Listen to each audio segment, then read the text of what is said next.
I'm 70 years old and my name is Isaiah Holloway. I always believed that if you worked hard and you'll have a peaceful old age if you raise your kids well. I was wrong. Last week, my son Andre took me to a fancy bar. When he leaned in close and looked scared when the young bartender left to answer the phone. He told me my son wasn't on a call. He told me about Andre's plans and where he was.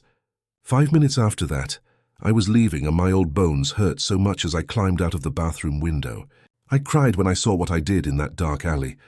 It was full after that me with a strong, cold purpose. Tell me where you want me to go next in the comments below, from where you're hearing my story. Click like and subscribe if you believe someone's honor is worth it. They should fight for no matter how old they are. I went into my son's kitchen for the first time 2 days before my visit. I had never seen such a clean place before. I don't mean it in a good way. It was clean. Either everything was very clear. The white or cold grey marble surfaces didn't look like they had ever seen a crumb. The quieter fridge made of stainless steel that looked like a dead body. It didn't have a single family picture on it, a trip magnet with lots of bright colors. It looked more like the cover of a magazine than a real house, where they cooked food that made the house smell good. I sat down on a tall, hard stool. I felt like my old work boots were making the floor look bad. My daughter-in-law Brooke was making plans for AA plate with salad on it. It looked like some new art. Some avocado pieces, some green leaves, and a sprinkle of some seeds. She wasn't getting it ready to eat.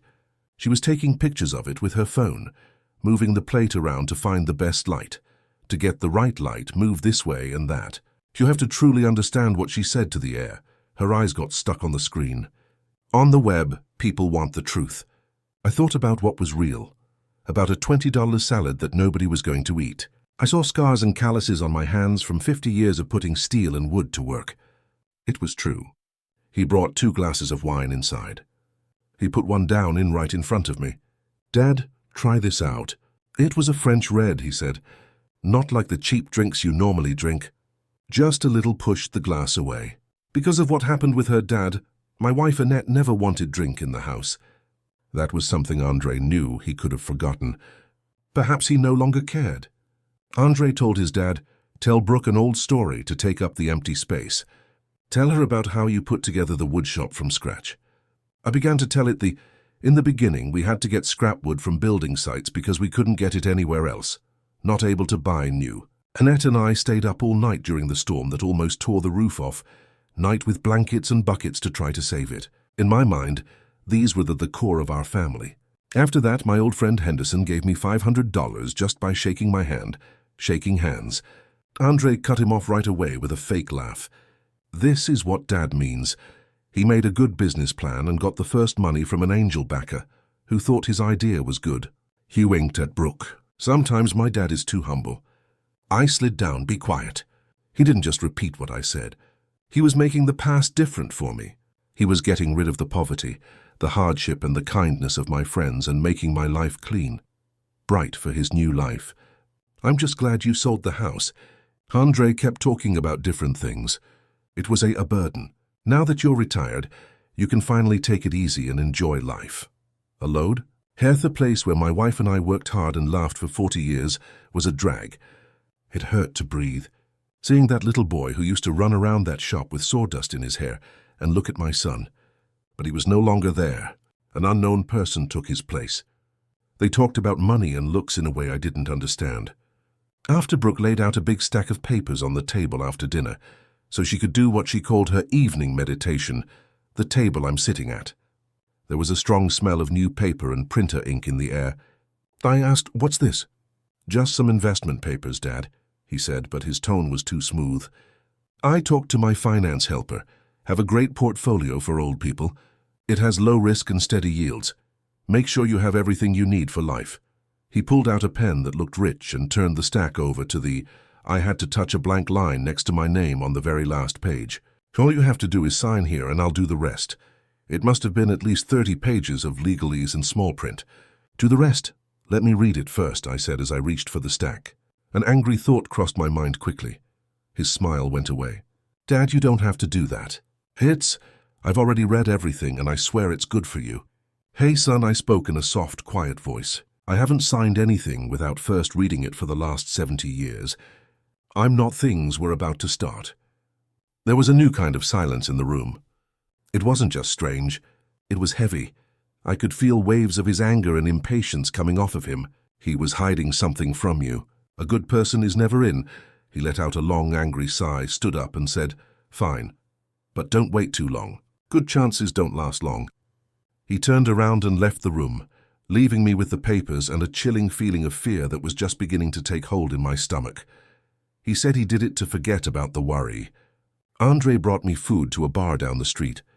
It wasn't a real pub like the ones I'd been to before, where the floor was covered in sawdust and someone behind the bar knew your name, and soft music was playing in this dark fancy room.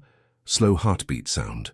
The air smelled like pricey perfume and whiskey that cost more per glass than I was used to make in one day. There were lots of young people there. They were all dressed nicely, and the blue light made their faces shine, light from their phones. They didn't laugh out loud, and when they whispered, their talk sounded like secrets about stock prices and weekend trips I never thought I'd take. I felt like a black and white ghost from the past, picture of a world full of bright digital colors. I saw a young man who was about the same age as Andre, before he left for show off a watch he wore in college. I think that watch cost more than the down payment on my first home, the house where I raised the man who was sitting next to me in an odd way. Andre told me to get him a fancy cranberry juice with something green in it. He didn't ask me what I wanted. He was just thinking. He kept looking at his phone. He nervously swiped his thumb across the screen. He wasn't really here with me. His mind was 1,000 miles away. He hadn't talked to anyone in 5 minutes when his phone rang. He stood up and said, Shoot. It's work." He looked down at it with such a smug sense of relief. Huge. He didn't wait for me to answer before taking the document. "Client from another country. I have to take this. It's important." He only squeezed my shoulder and rushed to the door with a hand that didn't feel right. It was "I'll be right back" behind him. I knew he wouldn't, though. I was the only person at the clean bar. I was 70 years old. Putting on a plaid shirt and being left by my son put me in a place I didn't fit. I didn't like the fancy drink-mouth. I sat there for a long time and watched the ice melt in my glass while listening to soft music and the low, steady sound of the talks turned into a dull buzz. The bartender next to me caught my eye. He was young. She looks about 25 years old and has smart, quick eyes. He didn't pay attention as he wiped down the counter with a clean cloth. The counter. He looked right at me. From the moment I sat down, he stared at me. "Excuse me, sir," he said in a voice. "Stay cool and nice. I don't want to bother you, but are you Mr. Holloway? John Isaiah Holloway?" I was shocked. In this part of town, no one knew who I was. I was just Andre's dad from something from his past that he wanted to forget. To be safe, I said, "I am. How do you know me?" The young man dropped his cloth. He leaned in a bit more and practiced the cool smile he was going to use. Some people stopped coming in. It was changed to something real, something that happened. He told her, "My name is Leo. Maria is my mom. She used to work at the 8th Street laundromat a long time ago. You and Mrs. Annette, your wife Holloway. You used to come in every week. In this cold, the name of my wife said. In that strange place, I felt a sudden warmth going through my chest. Mary Ann. Even though it had been 2 years since she died, the pain was still sometimes as sharp as glass. I thought of Maria was very quiet, but she worked harder than everyone else I knew. I remember when I said your mother. My voice lowered. A nice woman. How does she feel?" Leo gave her this time a real smile. It made him cry. "She's fine. She is now retired. She always brings up Mrs. Holloway." The look on his face changed as he stopped for a moment. I remember getting really sick with asthma one winter when I was a kid. My mom was sick and couldn't pay for medicine. She was scared that if she took time off, she would lose her job. Your wife found out some way. She came to our room one day. That afternoon, they came back from the store with a bag full of food and medicine. She told my mom not to stress about work for 7 days. She just put out her hand. She never asked for anything back. She didn't say anyone. First he looked at the counter, then he looked back at me. My mom will never forget that. That is something I will always remember. Mrs. Holloway was a good person. Listening to he was so polite and thankful when he talked about Annette, taking a sip of cool water after a long sandy walk. It reminded me of the life Andre had left behind. A spot where being nice wasn't a deal, where everyone helped each other out. It was the place where Annette and I lived. For the first time. For the first time all day, I didn't feel like a ghost. I was exactly the same as before. I felt like I was married to Annette. I was still caught up in the warmth of that memory when Leo's mood changed. He lost the friendly look in his eyes. Sharp, intense focus took its place. He quickly turned around to see if anyone was following him. The way he did it without thinking, had been cleaning a glass when things started to get tense. All of a sudden, his movements became planned and short. He put the glass down within the empty space around us. There was a soft click that sounded like a gunshot. After that, he did something that made me jump. He grabbed my arm from over the bar. He wasn't able to hold on. I had to give it my full attention because it was tough and hard. "Listen up, Mr. Holloway." To hear him over the music, I had to lean in close and lean back. You have to pay close attention. All I could do was, when I said yes, my heart started to beat faster. It was your son, Andre. Leo said he was speaking quickly because he wasn't on a work call. I had no idea what he meant when he spoke those words. When he squeezed my arm, I was about to ask him what he meant. He told me to be quiet because he was in the alley.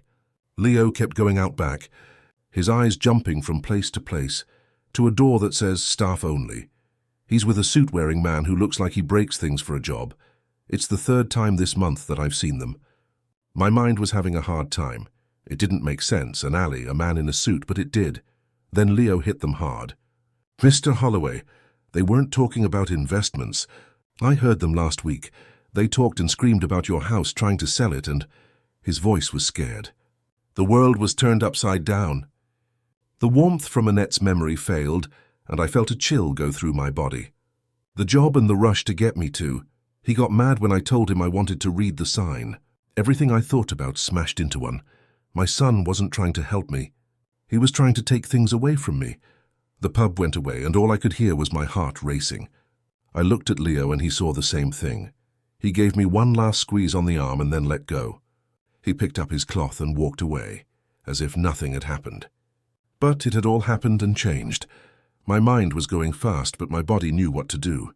I couldn't go back outside because Andre would find out the truth. I got up, leaving the betrayal on my face, which hurt like a wound. I slowly made my way to the bathroom with juice on the bar. I didn't feel anything or trip, didn't look back. The room was small and luckily empty. A small window made of frosted glass was high up on the back wall. There was one stall with a sink. The window was meant to let air in, not people out, but tonight it was the only way for me to get out. My heart was racing. My mind was strangely calm, but the old man who had come into this pub was gone. A different man had come in, was here now. A man who was very angry. I dragged the heavy trash. I climbed up on top of the trash can that was under the window. It smelled bad, but I didn't care.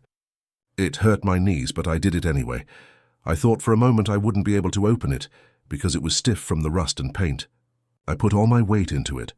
When my fingers hit the frame, it gave way with a painful screech. Cold air hit my face and I pulled myself up. It hurt to move, and every groan I made was a protest.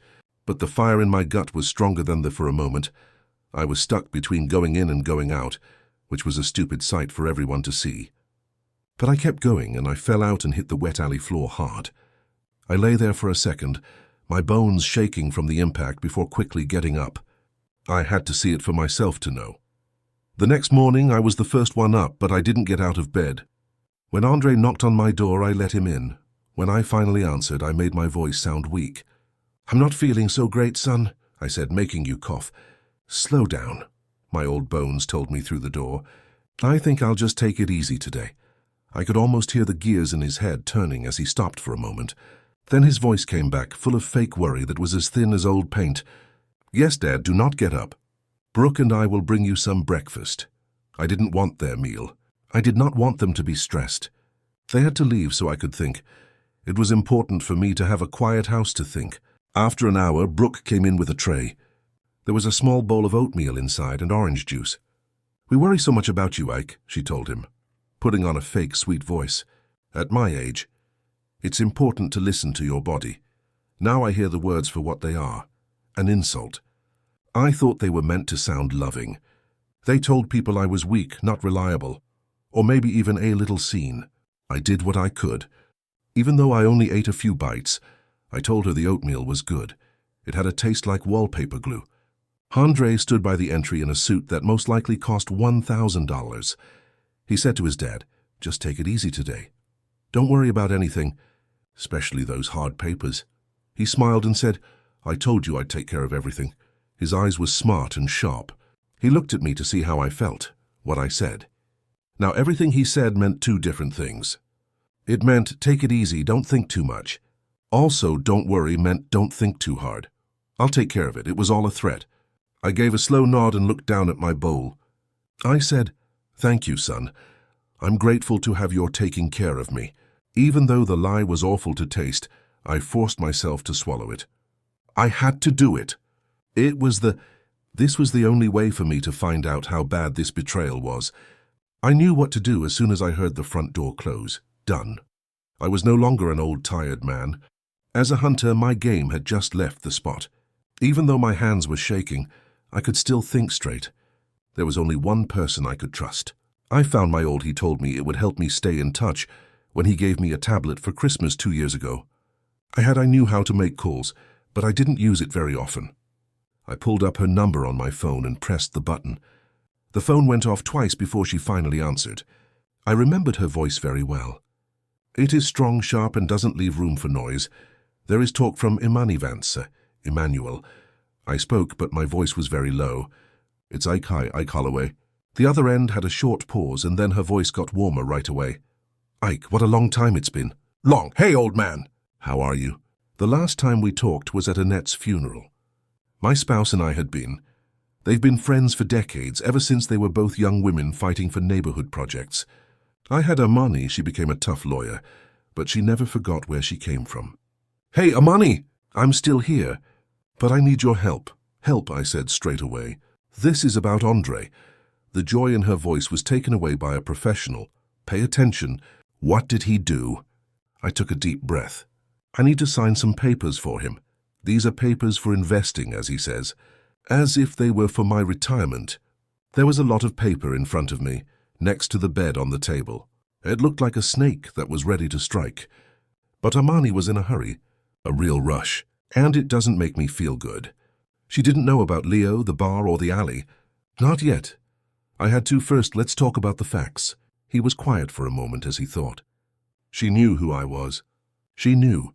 I wasn't the type of person who got upset over small things. She spoke in a serious voice and said, "Okay, Ike, do not sign or something." "Do you hear me?" "Not even a napkin with your name on it. Could you send those papers to me, please?" "How?" I asked. "I can't leave right now and send them." "I told you to get your son a computer." "Does he still use it?" she asked. I said, "Yes, okay. You might not think that thing has a great camera. I'm going to text you my secret email address. I want you to get a good picture of every page of that paper. Every page, Ike. Make sure the light is good and the corners are flat. Then email them to me." "Do you what?"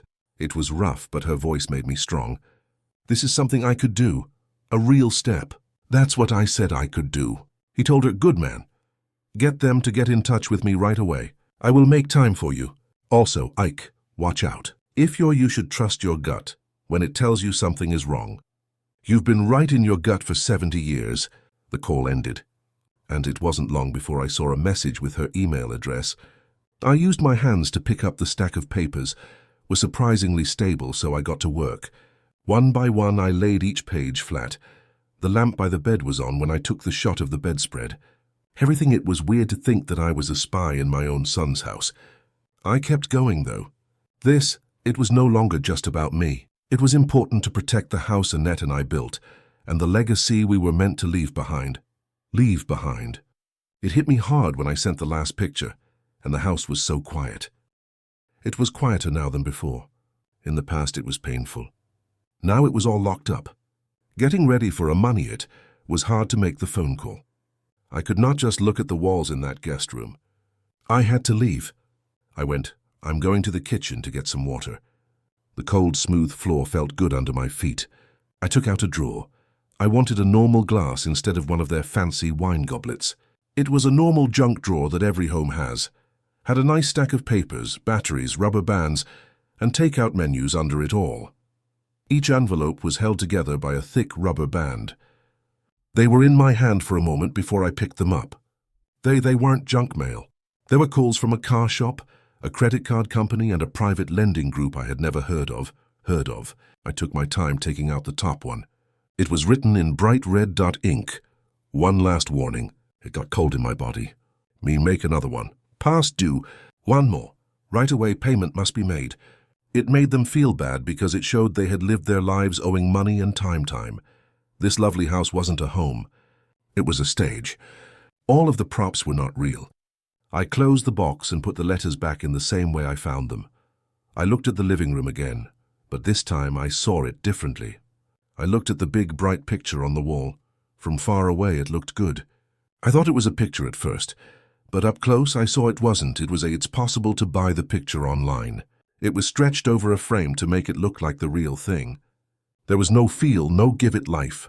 When I got to the bookshelf, Brooke had one of her fancy bags out for all to see like a piece of art. I took it. My whole life I worked with my hands. I learned how good things feel. I know that real leather is heavy and smelly. That wasn't it.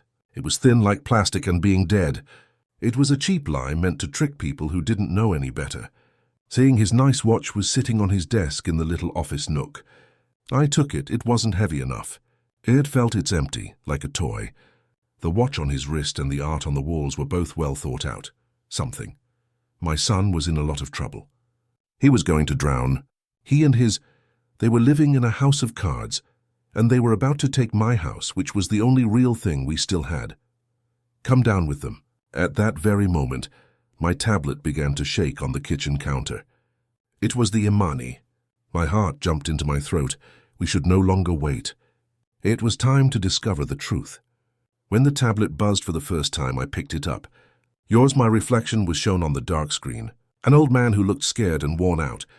I moved my finger across the screen into my ear.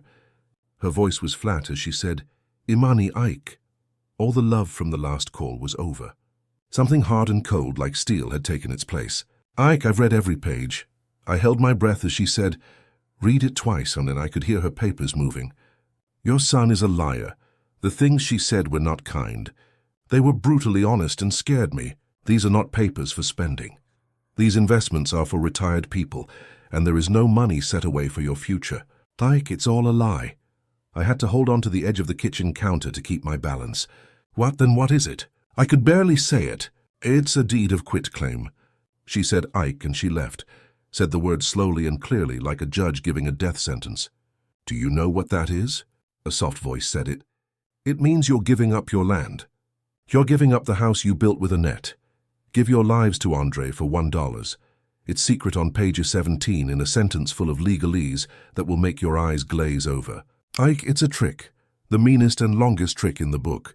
I couldn't say anything because my throat hurt and my lungs didn't feel full. My house. Annette's. He remembered the garden, the porch swing where we sat in the summer and the walls where we had laughed and cried. "Ike, it's over once you sign this." Amani's words broke through the fog in my mind. "You signed it. You would be willing to give him everything. You wouldn't have a house, any land, or anything else. I couldn't stop him from putting you out on the street the next day. He's not trying to get me to help him. Ike, he wants to steal your future so he can pay for his own." I found one of the cold, hard chairs in the kitchen. The clean, lovely room seemed to spin around me, and I thought of Andre as A-Boy was crying in my arms after he crashed his bike. I thought about how proud I was of him when he finished college. I thought about all the things Annette and I had done to love and protect him.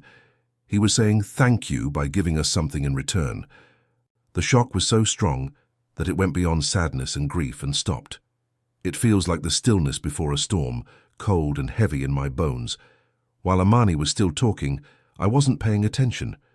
He was telling me about the legal things we could do next. The old man's eyes were no longer scared as I looked at my image in the tablet's black screen. Something else, something tough and unbending had taken its place. That night, when they got home from work, the storm hit. That wasn't when the psychological war began. There was a lot of noise and small strikes that were meant to make me think twice about what I was thinking. I was reading a book in the living room when Andre walked in. "Hey, Dad," he said, "I put your keys in the bag." He said it in a relaxed way. "Ceramic bowl by the door. That way, you'll always know where they are." I had not lost them. They were on the small table next to my chair, which is where I always put them. He had moved them. It was a small change in my environment, but it was a sign. I am in charge, you're not here. Things got worse the next day. At breakfast, I told you I had to call my old friend George to check on his wife. Brooke gave Andre a look of extreme deep fear. "Oh, Ike," she said, feeling sorry for him. "Don't you remember what Andre said?" "Wow, you told me yesterday?" "George's wife died 6 months ago. We were so scared about how you would react to the news. I talked to George last week, and his wife Martha was fine. She had just won second place in the local. When they looked at me, they both seemed to feel so sorry for me and sad that for a moment, second, I felt a terrible, confusing wave of doubt. Did I really get the call?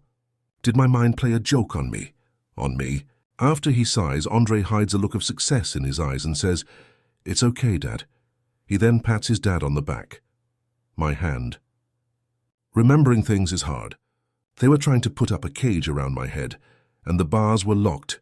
Because I didn't trust myself, they started to hide things. For example, my reading glasses would go missing from the table and then show up again. Brooke would find my wallet in the sugar bowl even though it wasn't in my jacket pocket. They would worry about each other and treat me like I was a kid they couldn't trust. The attack, on the other hand, came from Brooke's phone. That night I saw her typing quickly while wearing a sad little smile. After a few hours, my tablet buzzed to let me know something. A friend from my old neighborhood had sent me, "Someone took a picture of me that morning when I wasn't looking." I was sitting next to the light from the window made me look tired and lost. The writing below it was beautiful. She wrote that taking care of a parent who is, it's getting worse over time. Some days are better than others. We treasure every clear moment and memory he still has. Keep. It's sad to see a man who used to be so strong get lost in small things, but we taking care of it with love and kindness. I'm so grateful that my wonderful husband is by my side during this tough time.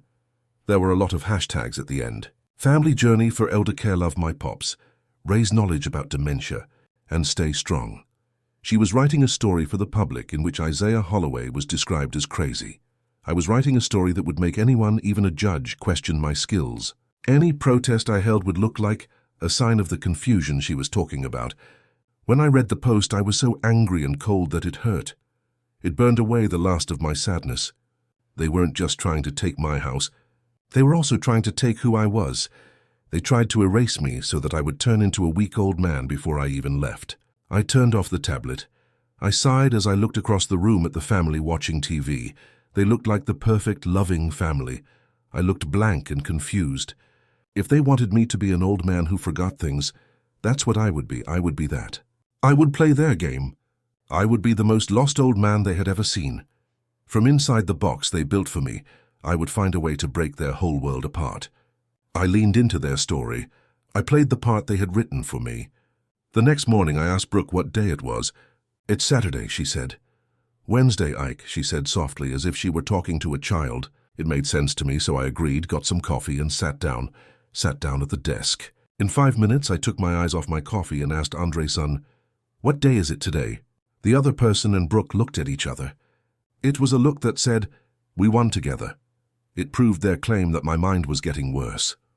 "Okay." His voice was soft and slow as he said, "Today is Wednesday, Dad. Just like Brooke told you." I faked being confused as I looked down at the table. "Oh. Yes, inside I felt like a spring." Each arrogant word and pity-filled look added fuel. They thought they were building a cage, but they were really giving me a key. There is no old man who forgets things.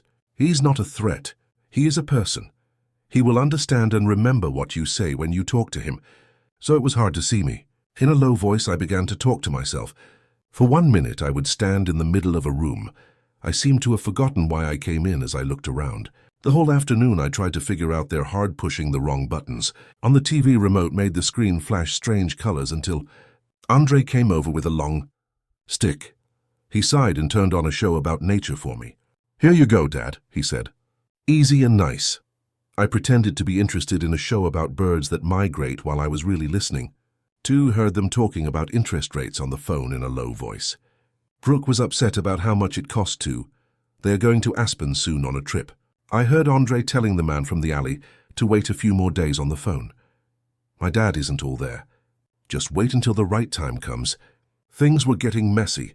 There they didn't pay attention, because they were sure of themselves. They saw a weak-looking old man sitting in a chair, but they couldn't see the person inside. They didn't notice the man who was putting together their lies, flaws, and hopelessness.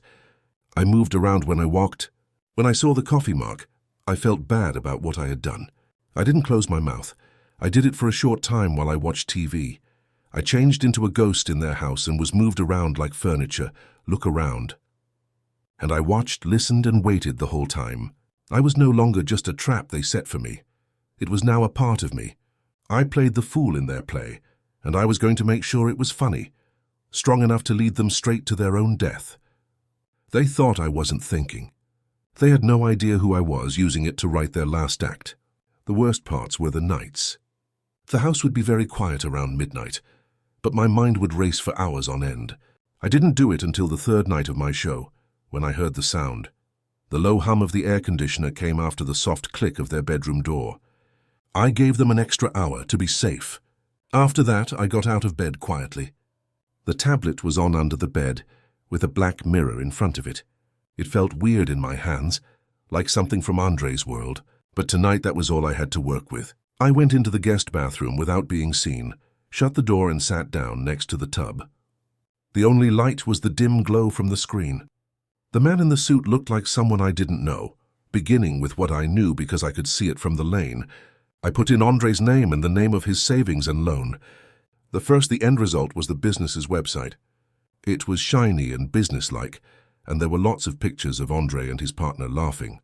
There are testimonials from happy customers and guarantees of safe growth and financial freedom.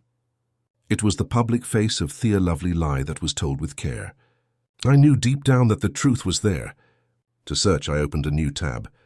This time, too, typed Andre's name again, but this time I added more words. I believed the words I had heard.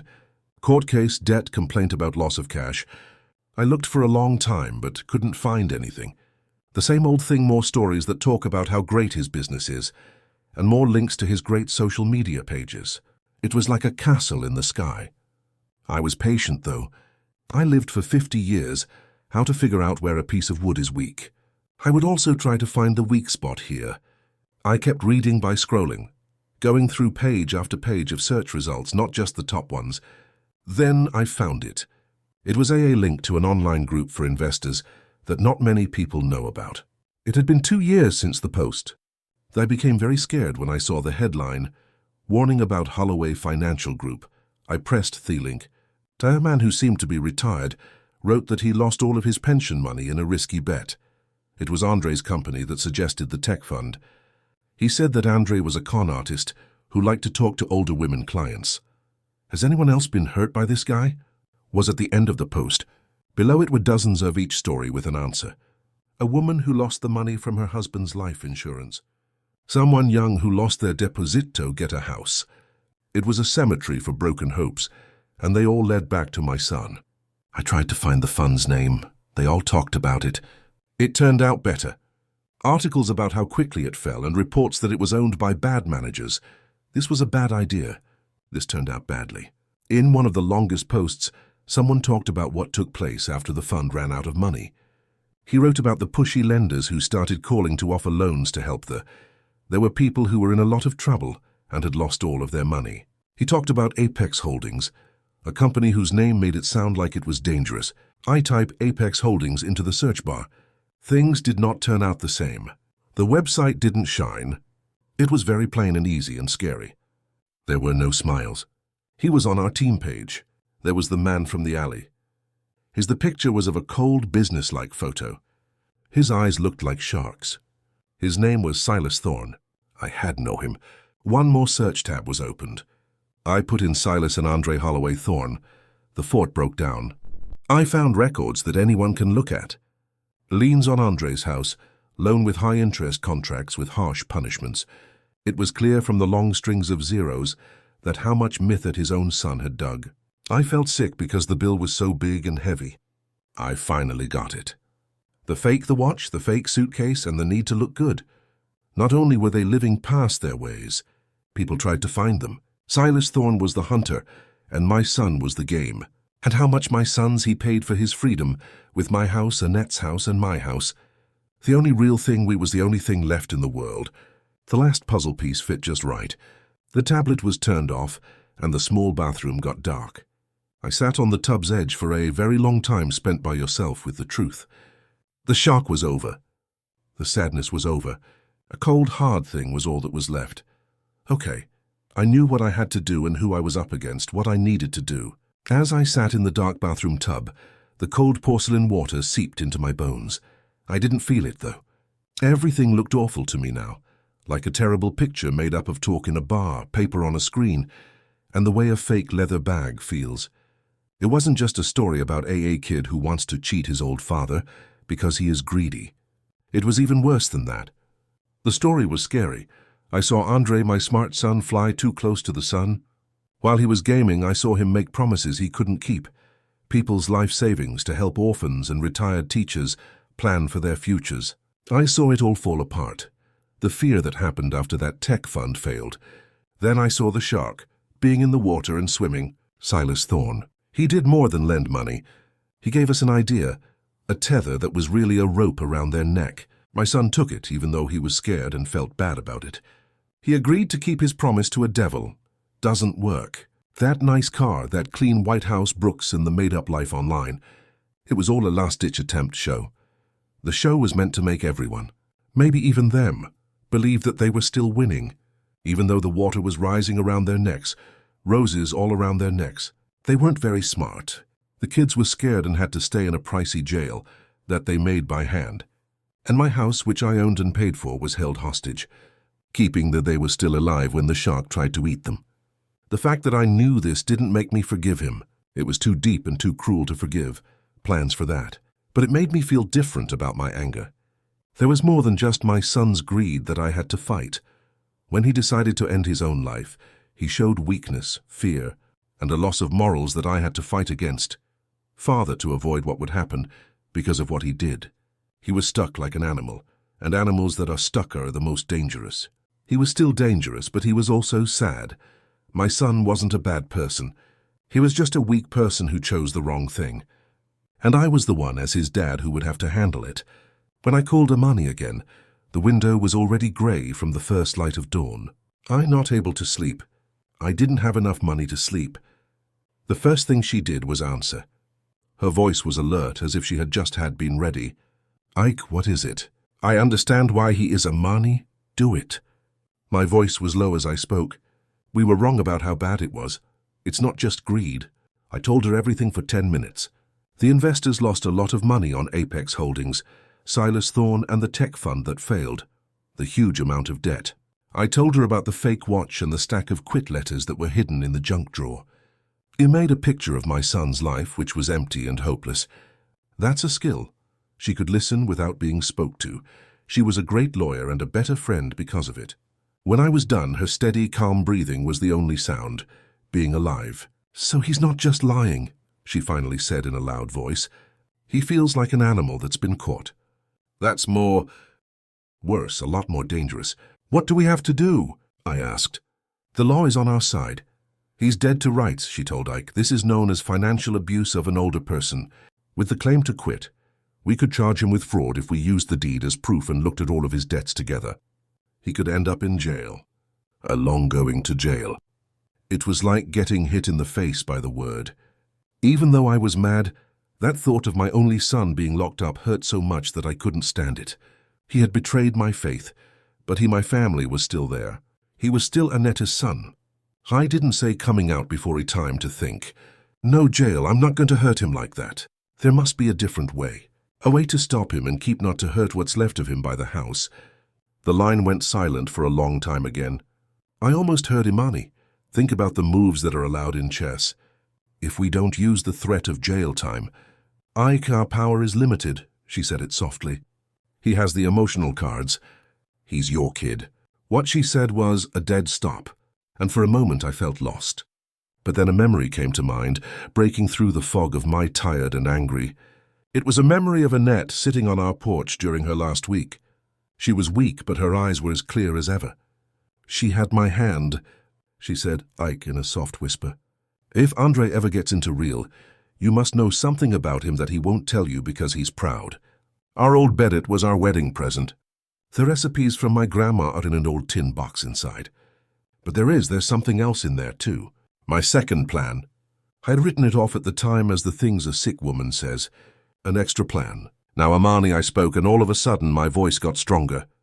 Mary Ann, she said before she died, she said something about a box, a tin box under our bed. What did I tell her? That which Annette said. It was a loose thread and I didn't know what it meant. It was the only one I had at that time. That afternoon I began working on my plan. When I left my room, I saw Andre looking at something in his home office, at his computer screen with a lot of attention. I put my back against the doorframe and tried to look a little unsteady on my feet. Son, I spoke in a sad, soft voice. I have been thinking about your mum. Right away he took off his business mask and put on one that showed he was worried. What about her dad?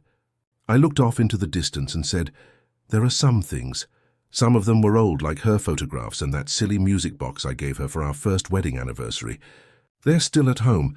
I think I need to see them to get them. I let a little of my voice break about the last word. I paid close attention to what he said. He looked like he was doing math. He saw this as a sign of feeling weak, which is another sign that I'm getting worse. Possible, that's right, Dad, he said in a pleasant voice. We can go tomorrow, of course. I didn't say no fast enough. I changed how I spoke. Son, no. I believe I need to leave now. Please, it seems important. Yes, he said. I was sure he would. He thought that giving the old man a trip down memory lane would help him be more open and ready to sign those papers. It was quiet on the way to my old neighborhood. They played some soft jazz, the kind of music that not many people like. I looked out the window at the sleek skyscrapers and cool coffee shops. I saw brick homes and old oak trees, instead of the world he lived in. It's changed a lot, Andre asked, said to break the silence. All these old places are being bought up by people. Property values are through the roof. He said, good job holding on to your place for so long, Dad. I just nodded. It had to do with real estate, but I got what he meant. You were nice to keep it for me. It was soft and I didn't even look at him. Your mother loved this street. She was friends with all of her neighbors and all the stray cats. He said, a great woman in a way that sounded forced and fake. She always wanted what was best for us. Yes, she did, I told him, and then I took my first look at him. She was always thought about the future, and made sure that he smiled the whole time and didn't hear the warning in my voice. He thought I was just remembering. He had no idea I was telling him what would happen to him in the future. When Andre opened the front door, I felt the air of my own life had a faint smell that remained. It smelled like old wood dust and mows dancing in the afternoon sun. Like home, Annette's furniture polish smelled like lemons. This was a big change from Andre's house, which was cold and quiet. There was a peaceful silence that made me think of old times. Forever I knew it was home when I heard the floors creaking under my feet. I could see a faint scratch on the wall where kids as young as 7 had crashed their toy truck. I saw the worn spot on the sofa where Annette used to sit, and this house was more than just a building. It was a record of our love, our troubles, and everything else that happened in our lives. Andre was following me and looking at his phone quickly. He didn't see what I did and thought this was just old land. Something important to you. For me, it was holy ground. I went straight to our bedroom and found it exactly the way we had left it.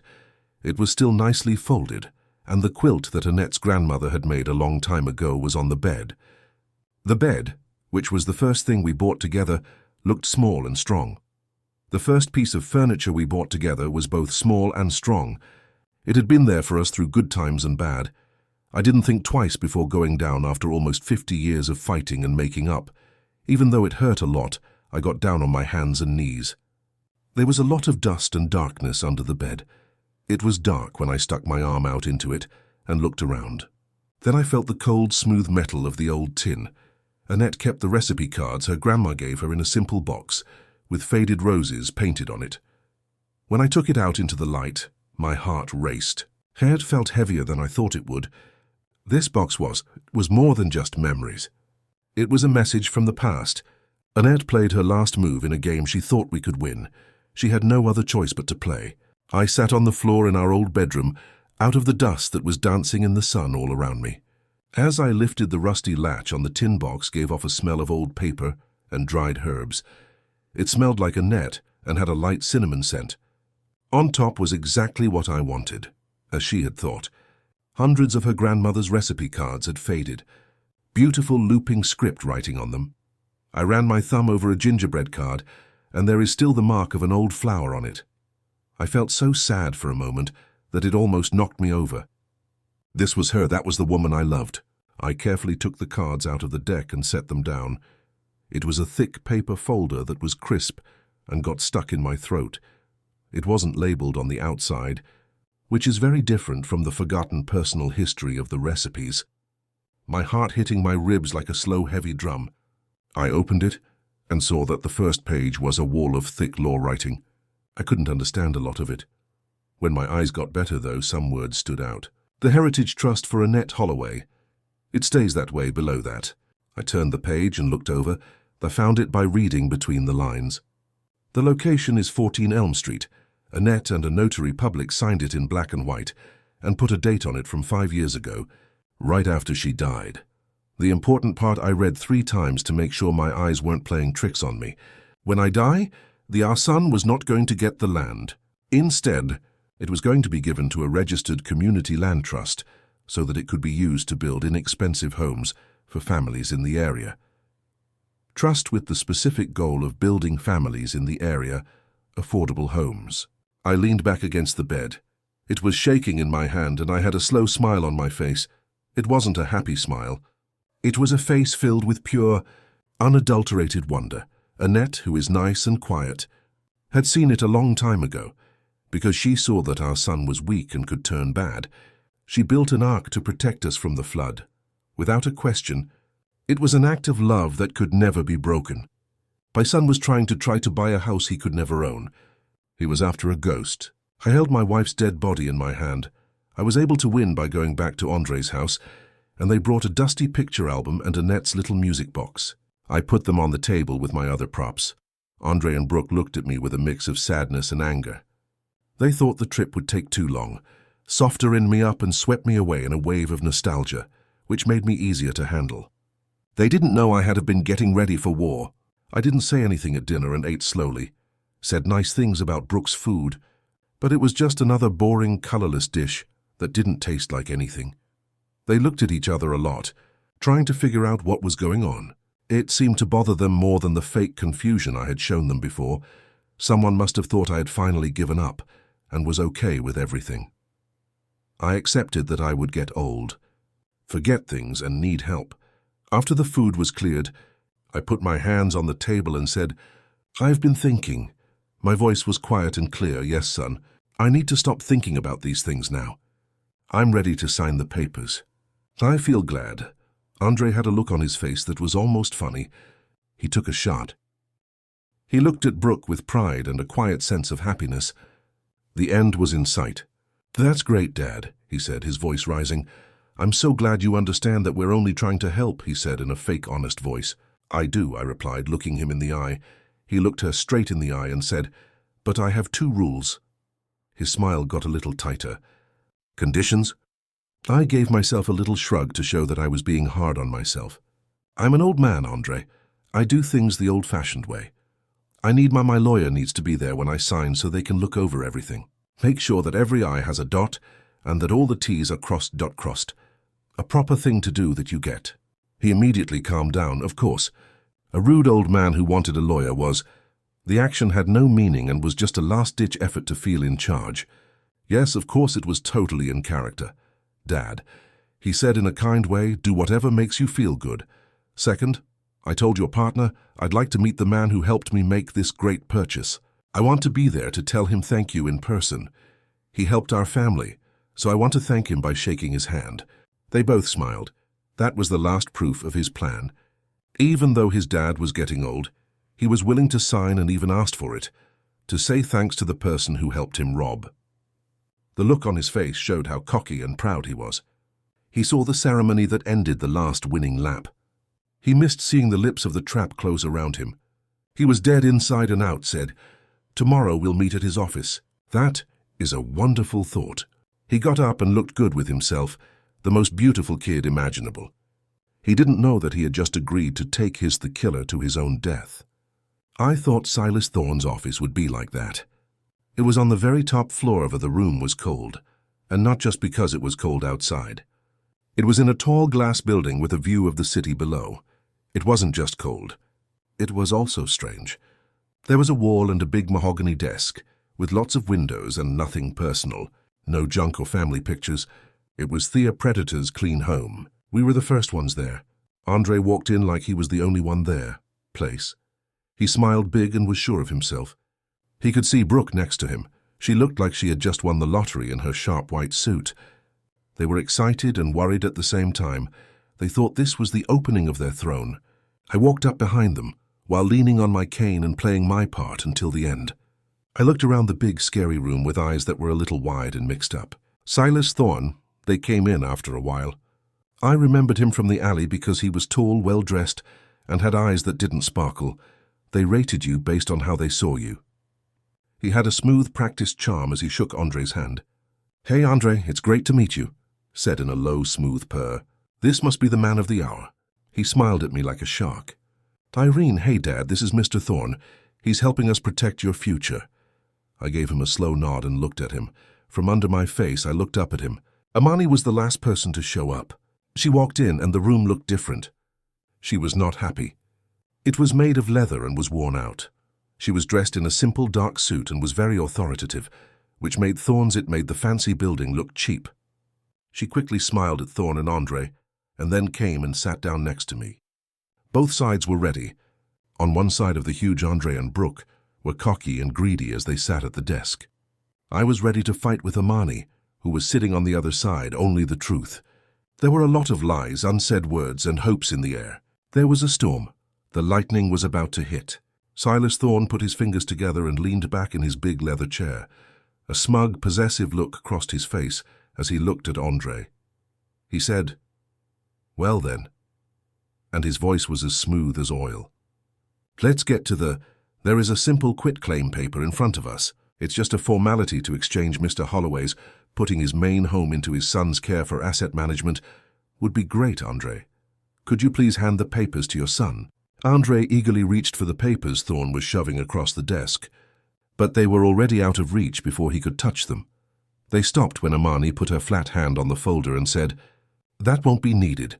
Her voice wasn't raised, it was loud, but it cut through the mood of the room like a knife. Andre stopped moving his hand. Brookie's charming smile faded, and Thorne raised an eyebrow. "I'm sorry," he said. She didn't pay him any attention. Instead, she opened her old purse and pulled out a thick folder. It was the manila folder from Annette's tin box. She slammed it down on the desk. Amani looked straight at Andre and said, "It looks like we don't agree on who owns the property in question." "This is my client, Mr. Holloway. There's an easy reason why he can't sign a quitclaim deed for 14 Elm Street. He doesn't own it." He looked confused at first, with a small frown on his face. The change in his face was slow and painful to watch. He looked at me like I was the one who made that weird joke. When Amani opened the folder, things got even stranger, became shocked. He opened his mouth a little. He was about to say something. Some of you might think this is silly, but Imani began to read. The woman could easily read her voice. 5 years ago, an irrevocable trust was set up. The house at 14 Elm Street is the only thing this trust owns. Andre's face turned a horrible white color, not pale, but bloodless. Sure, when I looked at him, I saw a scared boy who had been caught lying. His eyes were wide as he looked at the papers and then at me, with a terrible fear that was growing. Brooke didn't know what the legal terms meant, but she could tell her husband was scared by the look on his face. The sparkle in her eyes that meant she had won was gone. "Andre," she said in a whisper, "what does she mean?" Silas Thorne heard a thin line of sound. The attractive businessman's mask was all gone, and his eyes, which had been, the shark's eyes had been lazy and sure of itself before, but now they were cold, narrow, and very focused on the papers Amani was holding. He smelled blood, but it wasn't mine. When he looked at Andre, I saw them for the first time. She didn't look at Thorne, and he was mad that he had been tricked. Brooke glanced at Andre, the boy she had known since he was a child. "Andre," she asked, what does this mean? "Is that true that your dad hasn't owned this house for 5 years?" she asked with anger in her voice. "Your mom set up this trust to protect the family land. Your dad can't give you what he does because of it." There was such a void of sound after that I thought it might be possible for someone to hear me. You could barely hear the traffic 50 floors below. Andre was frozen, and the look on his face showed that he was shocked. Amani wasn't done yet, though. She let the silence last for a long, painful moment before, "See," she asked in a cold, low voice. "What you did was the last thing that broke him. Yes, Andre, this is more than just a family fight and a lie. When you knowingly make a fake, it's a crime. You want to use a document, a quitclaim deed for a place you don't legally own, sputting something up as loan security." She looked away from Andre's eyes for a moment. "That's bank theft. From Silas Thorne's broken face to his hard one. If you're trying to cheat someone who is officially your trust, the crime is much worse. We're no longer going to do that. We are talking about the law. This is an offense against the federal government." That word broke the spell. It was a big word that could make a big difference in your life. "Brooke did a great job." "No," she said softly. "No." But it was Silas Thorne was the first person to answer. The shark had been swimming around and now it struck. He jumped out of his chair. Instead of being cool and collected, he had a raw, uncontrollable look of anger on his face. It was dark. His voice was angry and he growled, "I have nothing to do with this." He shook his finger at Andre and made him move as if he had been hit. "This little worm came to me," he swore. "He lied to me and gave me fake papers and an estimate." Thorne looked at me. He looked straight at Amani with fiery eyes and said, "I'm the victim here. I was set up." Brooke began to sob loudly and badly, showing no grace at all of her online image. This was real heartbreaking sadness. "Andre, tell them," she cried out. "It's not true." Andre couldn't say anything when he was told to tell them. He did nothing but sit there. A broken man, he was slouched in his chair. The false sense of success, the carefully. The front of the building he worked so hard to build was gone in less than 5 minutes. He looked sad and small. The whole fight Thorne moved around the room like a tiger in a cage. He said, "This is a disaster." He spat and ran his hand through his silky hair. He wasn't talking to us. He was talking to himself. "I have a case in federal court." He yelled at Andre again. "You dumb, you're stupid, little man. Were you sure you could get away with it? You thought I wouldn't know, right? I saw it. I did nothing but watch what happened. I was a quiet watcher in the storm I had caused. I did not feel any happiness. The worst thing for me was seeing my son's life fall apart in front of my eyes. But seeing the broken-down prey, the crying wife and the destruction hurt me more than anything else I had ever felt. There was no other way for this to happen. The lies and poison had to be burned away. For the truth, this terrible price had to be paid. This was the reward. The eyes of everyone were on Andre and Thorne, but mine were on Brooke. She was the first to cry, and the cries that had. What began as soft whimpers turned into a full-on hysterical breakdown. This was not the calm, polite sadness she was used to. The sound of the end of the world was rough and ugly. Her carefully put-on makeup began to run. There were black lines on her pale face from the run. Her perfect white suit, which showed how well she had done in life, was now dirty. The outfit for our trip to Aspen looked like it was from a disaster. She cried and her voice was weak. The words didn't make sense, but they said it all. She wasn't crying because her husband cheated on her, or Myatt hurt her. She cried because she missed her old life, her trips, her purses, her likes, and her fans wailed for the end of my business, my followers, and my partnerships with other brands, everything. She shook her shoulders hard and put her hands over her face. Everything was lost. She looked up at Andre, but there was no one there. "You promised me," she screamed in a high-pitched voice. "You promised." There was no love in her eyes, only anger. There was no way you could have said everything was okay. She had carefully painted a picture of a perfect life in her mind. It was 100% true that she was screaming from inside the fires in this cold, clean office. It was sad and horrible to see a character fall apart instead of a real person. My cane felt like a king's scepter as I slowly got off the floor. Everyone in the room was shocked. It stopped being angry, crying, and scared when they looked at me. I didn't look at Thorne or Brooke, I looked at my son. He was still slouched in the chair and didn't look like the man he was pretending to be. He wouldn't move. I looked at him, but he only looked at the shiny floor as if it held the answers to his broken life. "Your mother," he began to speak. My voice was soft, but it filled the room. "Your mother always saw the best in you, Andre. She knew you were kind and proud, but she also knew you were afraid of failing. Lead you astray." I moved in closer and stood over him, not as a winner, but as a dad. She didn't make that trust to punish you. She did it to keep you safe. She knew about this world of fake success and easy money. Andre. She was trying to protect the family's heritage, which isn't a house or a car. To be honest and know the difference between what's real and what's not. It's more than just a number in a bank account. What's just for show? I took a $1 bill out of my old worn-out wallet. I rolled up a business card and put it on the table next to him. It was for the Community Land Trust, the group that owned our house now. Son, she left you a chance, I told him, a way back. You could offer to help them and swing a hammer, for your own sake, not for money or fame. Learn what it means to make something real with your own 2 hands. You can do what you want. I didn't have to charge him or put him in jail. The world he had made was fine. I just gave him the key to his own jail, and it was up to him to use it or not. As I turned to walk out the door, Amani went after her hand and put it on my shoulder for a moment. I didn't say anything. I looked back and saw the mess I was leaving behind, the crying, the yelling, and the broken hopes. I turned around and left.